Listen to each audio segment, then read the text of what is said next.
Now we have some breaking news, some stunning news out of London. Andrew Mountbatten-Windsor, the former Prince Andrew, has been arrested, presumably in connection with his relationship with Jeffrey Epstein. I want to go straight to our foreign correspondent, James Longman.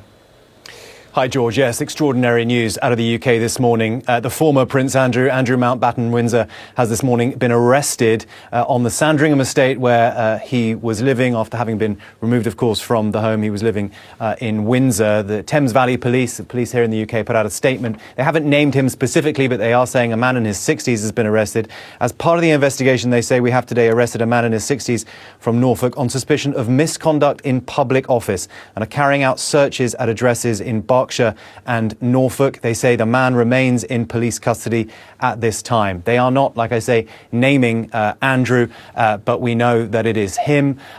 This pertains to emails, we believe, that were published recently in the most recent Epstein files published by the Department of Justice, which seem to suggest, they allege that Andrew was forwarding emails to Jeffrey Epstein whilst he was trade envoy here in the UK.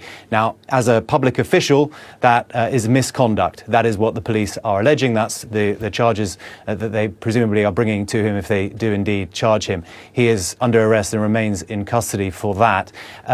We will wait and see what further details they are yet to give us. But, you know, as trade envoy, he spent more than 10 years travelling around the world on behalf of the British government to kind of foment relationships with other countries to better Britain's kind of economic outlook, if you like. That was seen as a member of the royal family could do this. You know, his status would provide Britain with that kind of heft on the world stage. But the emails from the Department of Justice suggest that when he was in these conversations in places like Singapore, Hong Kong, I've got a list here in front of me, other countries that he went to, he would then have these kind of confidential documents in these emails, and then it looks like he was forwarding them on to Jeffrey Epstein, another one here from Vietnam, another from China. So if you look at the date on some of these emails as well, that is what is interesting. One of them here in front of me from 2010. Of course, that's well after Jeffrey Epstein had already faced charges for soliciting sex from a minor. So that goes to the heart of this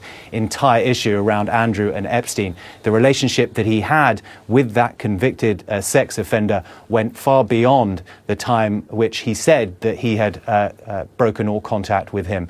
People at home might remember the disastrous interview he gave in 2019 to the BBC, where he said that he had travelled to the United States, to New York, to sever his ties with Jeffrey Epstein, that he was there to basically explain to him that he no longer wanted to be in communication with him. These emails from the Department of Justice suggest that that was not true, that he basically lied about his relationship with Jeffrey Epstein in that interview.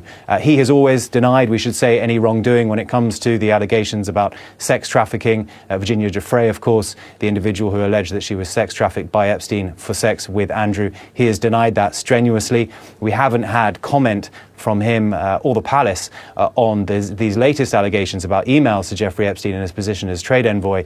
But one imagines that at some point today, Buckingham Palace will have to release some kind of statement. They are yet to comment. But we are in the extraordinary situation where the brother of the king has been arrested. To my mind, that has never happened in the modern history of the royal family. Certainly, this has shaken this country. It's been a long time coming. I think many people would look at this and say, Andrew should have faced justice a long time ago. Many others will say, well, this is a shock today to find that he's been arrested in this way.